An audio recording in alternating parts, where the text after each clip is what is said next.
Hello viewers, আসসালামু আলাইকুম। আমার মতো কি আপনারা খাদক? আমি কিন্তু প্রচুর খেতে পছন্দ করি।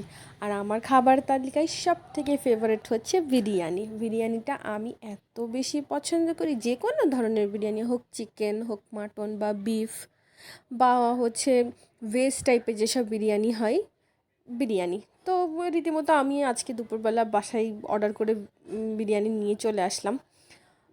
তো কী করব, কারণ বিরিয়ানির ফেসবুকে দেখলে আমার তো খেতে খুব ইচ্ছা করে। বিরিয়ানি দেখলে মানে মাথাই কাজ করে না।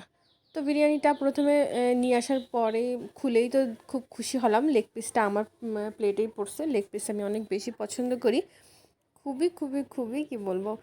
দেন হচ্ছে বিরিয়ানিটা আমি সার্ভ করে নিলাম আমার প্লেটে সুন্দর মতো। তারপরে হচ্ছে খেয়ে দেখবো চালটা একদম কুক পারফেক্ট হয়েছে। মানে বিরিয়ানির একটা ফ্লেভার আসতেছে। একটু ঠান্ডা হয়ে গিয়েছিল, অনেকক্ষণ নিয়ে এসে রাখছিলাম তো এই জন্য আর কি।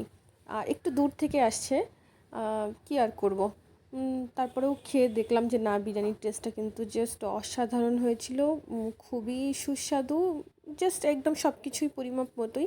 আলুটা একটু শক্ত ছিল, একটু ভাঙতে কষ্ট হচ্ছিল, বাট আমার কাছে কেন জানি মনে হয় বিরিয়ানির আলুটা একটু শক্ত হলেই ভালো লাগে। নরম হলে কিন্তু এত বেশি খেতে ভালো লাগে না। আমার কাছে শক্তটাই চাবিয়ে চাবিয়ে খেতে খুব মজা লাগে। তো বিরিয়ানিটা আমি নিজে খেয়ে দেখলাম, খুবই ভালো লাগলো। তো তারপরে সালাদও ছিল। দেন আমরা খেতে খেতে বিভিন্ন ধরনের গল্প করতেছিলাম, যে আগামীকাল বা পরশু আবার কি খাবো, কারণ বাহিরের খাবার জানি ইদানিং একটু বেশি পছন্দ হচ্ছে আমাদের সবার, তাই ডিসাইড করছিলাম আর কি।